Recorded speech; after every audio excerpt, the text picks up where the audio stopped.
Olá, seja muito bem-vindo, seja muito bem-vinda a essa plataforma, especialmente no meu canal do YouTube. Se você é novo por aqui, eu peço a você inscreva-se neste canal, ative o sininho, deixe o seu like, o seu comentário, fique bem à vontade. Se gostar do vídeo, comente. Se não gostar, comente também.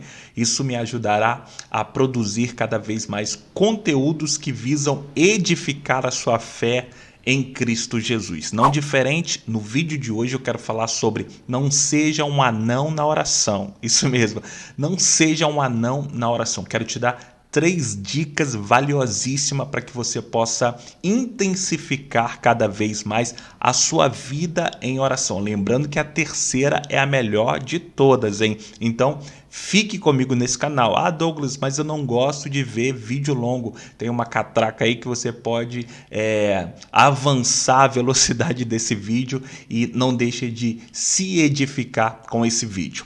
Eu tenho uma frase sobre oração que é assim: oração é estar com o meu coração conectado ao coração do Pai, passando a pensar conforme o Pai pensa, a sentir conforme o Pai sente e a agir conforme o Pai age.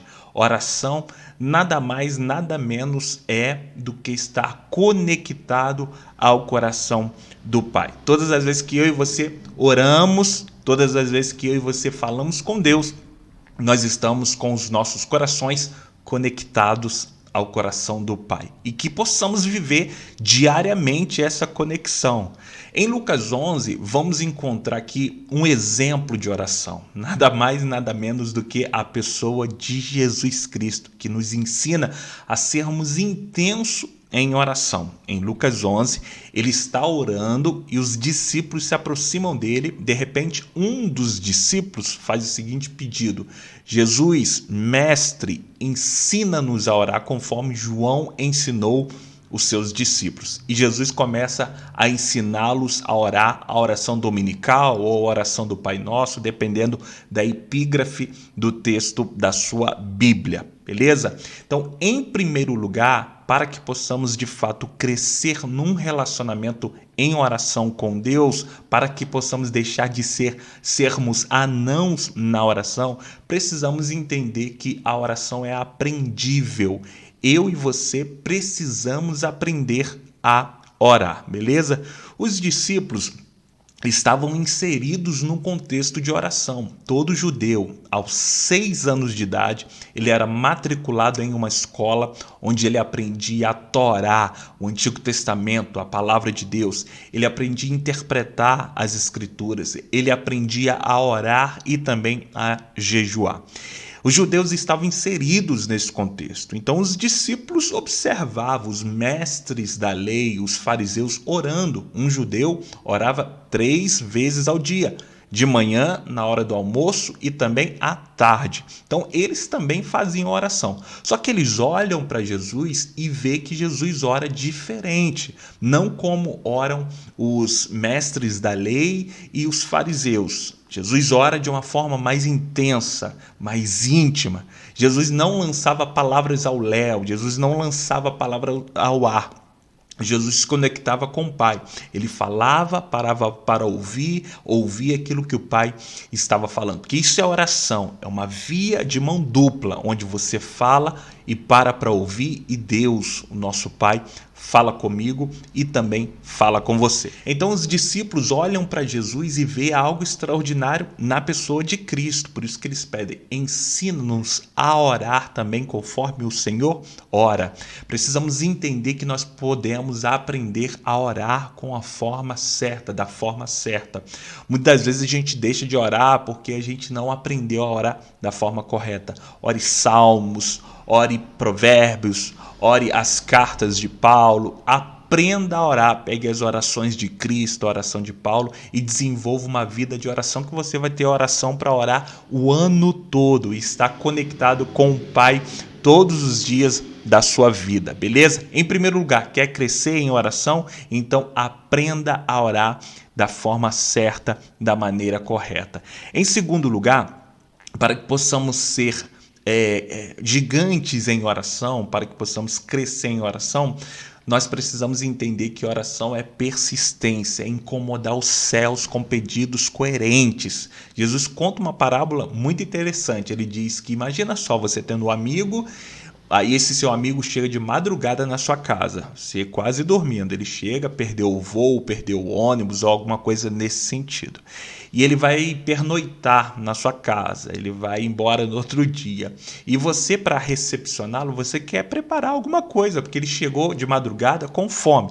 E você vai até o armário e descobre que você não tem nada para fazer para ele. Então você sai da sua casa, vai à casa de um outro amigo seu, bate na porta, o outro amigo diz: já estou deitado, não posso levantar para te atender, já estou com meus filhos, minha esposa deitado.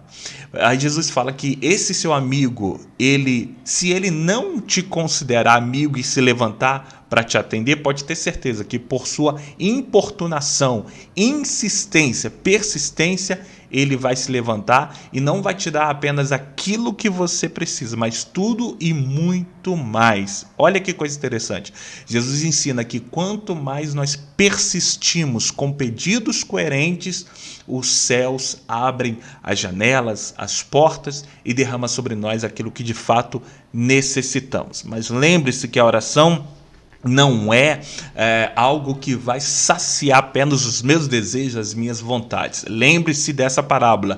Aquele amigo se levantou para ir para a casa de um outro amigo para pedir por um amigo. Então não há ali necessidade de satisfazer o meu ego, mas sim para compartilhar o pão com o meu irmão. Lembre-se da oração que Jesus ensinou também, a oração do Pai Nosso. Não há pronomes possessivos nessa oração do tipo meu, minha, eu, não. Só há pluralidade. Jesus compartilha o Pai comigo e com você, Pai Nosso. E é muito interessante porque antes de Jesus, no contexto judeu ali, ninguém se dirigia a Deus como Pai. Todos os judeus se dirigiam a Deus como Yahvé, como Deus soberano. Vamos ver vários outros nomes no Antigo Testamento, mas Pai é Cristo quem insere essa paternidade. É Cristo quem divide o Pai dele para comigo e com você. É Cristo que abre a porta do trono, da casa, da sala do Pai, para que eu e você possamos entrar, termos acesso e ali nos deliciar na presença do nosso Pai. Olha que coisa interessante. Então você tem acesso 24 horas. É a casa do seu Pai. Não é a casa de uma pessoa que você não conhece. É do seu Pai. Então você tem acesso. Não precisa marcar agenda. É só você em oração adentrar. Então para crescer em oração, em primeiro lugar, precisamos aprender a orar. Em segundo lugar, precisamos entender que oração é persistência, é persistir, importunar os céus com pedidos coerentes.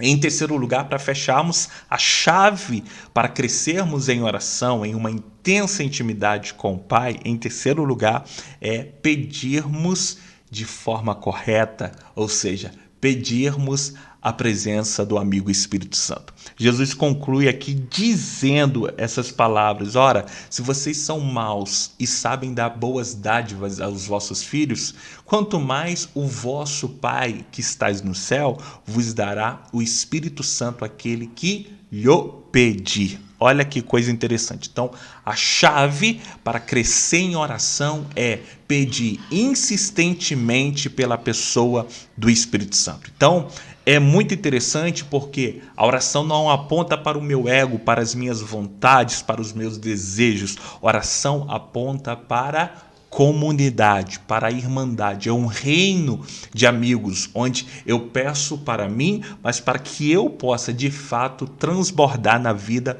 do meu próximo. Se você pede as coisas só para você, para massagear suas vontades, seus egos, pode ter certeza que você não vai receber. Mas se você pede para desaguar na vida do seu próximo, os céus vão ser abertos e as chuvas de bênçãos de Deus vai ser derramada sobre a minha e a sua vida. Se você pede um carro apenas para desfilar, mostrar que você tem um carro novo e tal, da marca tal, só para saciar o seu ego, você pode até trabalhar e conquistar, mas isso não será da parte de Deus para com você. Agora, quando você pede, Senhor, me dá um carro forte, um carro bom, para que eu possa ajudar outras pessoas, para que eu possa levar a Marinha lá no mercado para ela fazer compra, para que eu possa levar o José e a sua família para o templo, para adorar o teu nome, para que eu possa socorrer os meus vizinhos quando precisarem de ir no hospital. Senhor, me dá assistência.